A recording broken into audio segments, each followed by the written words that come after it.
Hello friends, so আজকে আমরা পুনরায় চলে এসেছি। আজকে আমরা ক্লাস 9-এর জীবন বিজ্ঞান অর্থাৎ লাইফ সায়েন্স সাজেশন নিয়ে আলোচনা করব। থার্ড ইউনিট টেস্ট, ওকে, একদম ফাইনাল সাজেশন, উত্তর সহ। একদম ঠিক শুনেছো, একেবারে উত্তর সহ। কোনো জায়গায় তোমাদেরকে উত্তরের জন্য ছোটাছুটি করতে হবে না, এবং সিম্পলি এখান থেকে তোমরা দেখবে এবং তোমরা খাতায় নোট ডাউন করবে। ওকে, তো চলো বেশি কথা না বাড়িয়ে ভিডিওটিকে শুরু করা যাক। তার আগে একটি কথা বলবো, এরকম উত্তর সহ সাজেশন পাওয়ার জন্য চ্যানেলটিকে অবশ্যই সাবস্ক্রাইব করবে, কেননা অন্যান্য চ্যানেলে তোমাকে কেউ উত্তর দেবে না। ওকে, এবং যদিও দিতে চায় বা দেয় তাহলে তারা একটা প্রাইস লাগাবে, সেটা আমি করি না। ওকে, সো চলো আমরা একে একে সমস্ত প্রশ্ন দেখে নেব এবং ভালোভাবে দেখে নেব। সো যারা যারা সাবস্ক্রাইব করোনি এখনও পর্যন্ত তারা সাবস্ক্রাইব করে রাখো, যাতে আমার ভিডিও সর্বপ্রথম তোমরা দেখতে পাও। ওকে, সো ফার্স্ট কোয়েশ্চেন হচ্ছে, দ্বিবীজপত্রী উদ্ভিদের দুটি বৈশিষ্ট্য উল্লেখ করো। Very very important.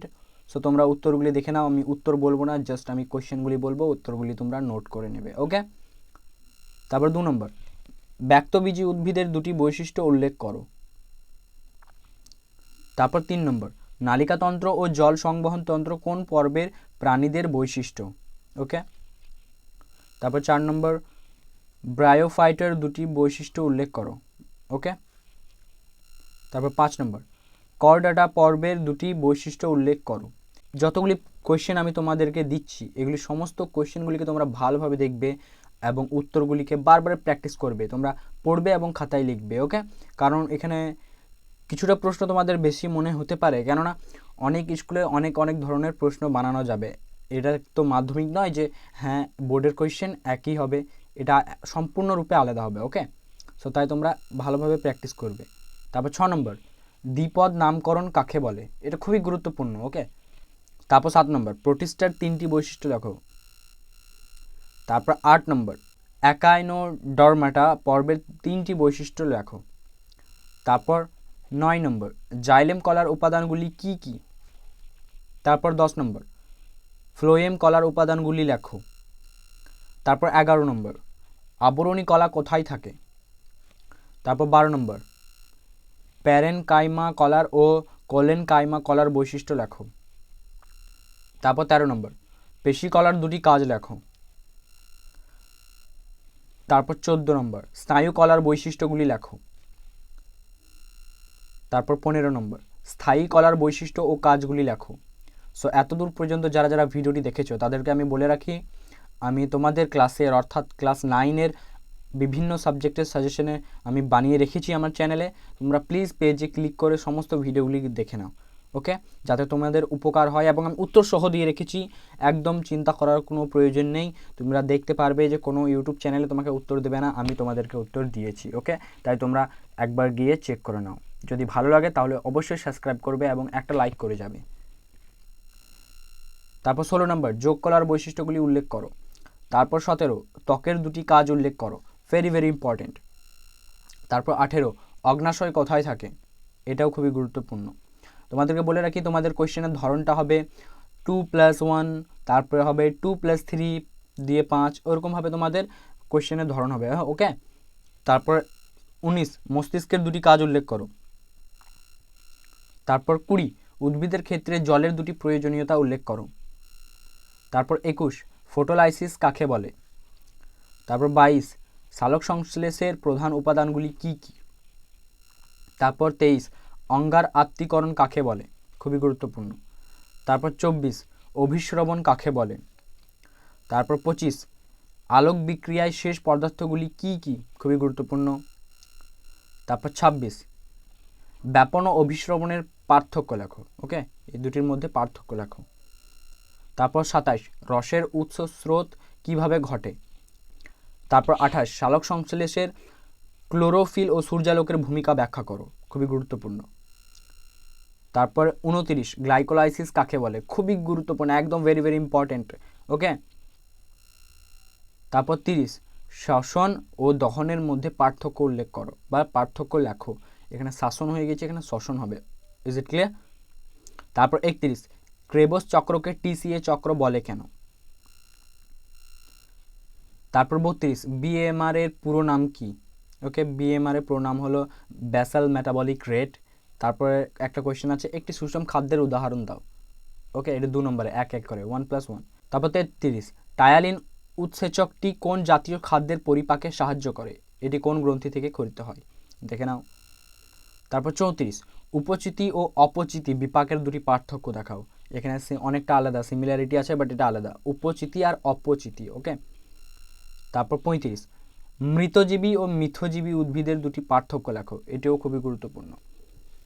তারপর 36, উৎসেচককে কেন জৈব অনুঘটক বলা হয় তার দুটি কারণ লেখো। তোমাদেরকে বলে রাখি, তোমরা যদি এই পিডিএফটি পেতে চাও তাহলে তোমরা ভিডিওটিকে শেষ পর্যন্ত দেখো, আমি তোমাদেরকে বলে দেবো যে তোমরা পিডিএফটি কীভাবে পাবে। Is it clear? তারপর 37, পরভোজী পুষ্টি কাকে বলে। তারপর 38, দ্বৈত সংবহন কত প্রকারের ও কি কি। তারপর আবার 38 হয়ে গিয়েছে, সিরিয়াল নাম্বারে একটু গন্ডগোল। হিমোলিম্ফ কাকে বলে। তারপর 39, শ্বেতকণিকার দুটি কাজ উল্লেখ করো, ভেরি ভেরি ইম্পর্টেন্ট। তারপর 40, মুক্ত সংবহন কাকে বলে। তারপর 41, লসিকার দুটি কাজ লেখো। তারপর 42, RH ফ্যাক্টর বলতে কি বোঝো। তারপর 43, উদ্ভিদ রেচনের দুটি বৈশিষ্ট্য উল্লেখ করো, ভেরি ভেরি ইম্পর্টেন্ট। তারপর 44, রেচন কাকে বলে, ডাটোরিন কোথায় থাকে। ওকে। তারপর 45, উদ্ভিদ রেচনের দুটি বৈশিষ্ট্য লেখো। তারপর 46, কুইনাইন এবং নিকোটিনের ব্যবহার লেখো, খুবই গুরুত্বপূর্ণ। তারপর 47, গদ, রজন ও তরুক্ষীরের অর্থকরী গুরুত্বগুলি কি লেখো। ওকে। তারপর 48, রেচনে ফুসফুসের ভূমিকাটি লেখো, খুবই গুরুত্বপূর্ণ, দেখবে। তারপর 49, অ্যান্টিবডির চেন দুটি কি দিয়ে সংলগ্ন থাকে, অ্যান্টিবডি কয় প্রকারের বা কত প্রকারের হয়। ওকে। তারপর 50, ডিপথেরিয়া রোগের রোগ জীবাণুর নাম কি। তারপর যক্ষা রোগের ভ্যাকসিনের নাম কি, 1+1 এটা। ওকে। তারপর 51, একটি অ্যান্টিজেনের উদাহরণ দাও, AIDS বা এইডসের পুরো নাম কি। ওকে।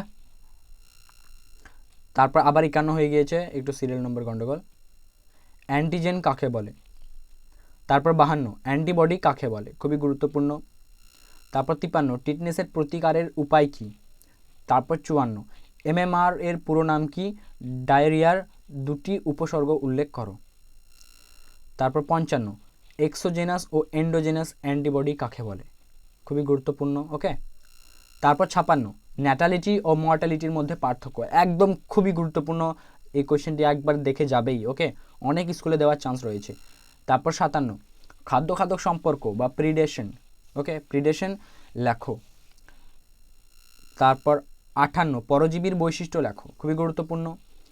তারপর 59, পরজীবী কয় প্রকারের ও কি কি, এটাও খুবই গুরুত্বপূর্ণ।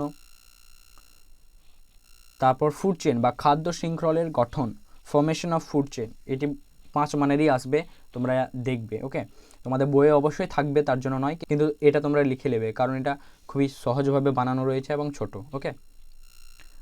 তারপর 61, খাদ্য জালকের গঠন, ফর্মেশন অফ ফুড ওয়েভ, এটাও খুবই গুরুত্বপূর্ণ।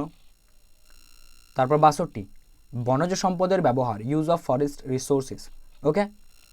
তারপর 63, বনজ সম্পদের অতি ব্যবহার, over use of forest resources, এই দুটো দেখে যাবে।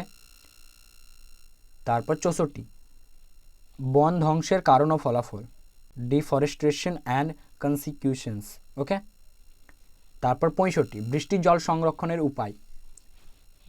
Is it clear? সো এগুলি ছিল তোমাদের আজকের 3rd ইউনিট টেস্টের সাজেশন। আশা করি এই ভিডিওটি তোমাদেরকে ভালো লেগেছে এবং মনে হয় তোমরা পরীক্ষার হলে অবশ্যই কমন পাবে। সো পরীক্ষাটা ভালোভাবে দিয়ে আসবে, তারপর আমাকে অবশ্যই যদি পারো তাহলে একবার জানাবে যে কোন কোন প্রশ্নগুলি তোমাদের কমন এসেছিল। ওকে, সো যাই হোক, আজকের মতো এতটুকুই, দেখা হবে পরের ভিডিওতে। টাটা।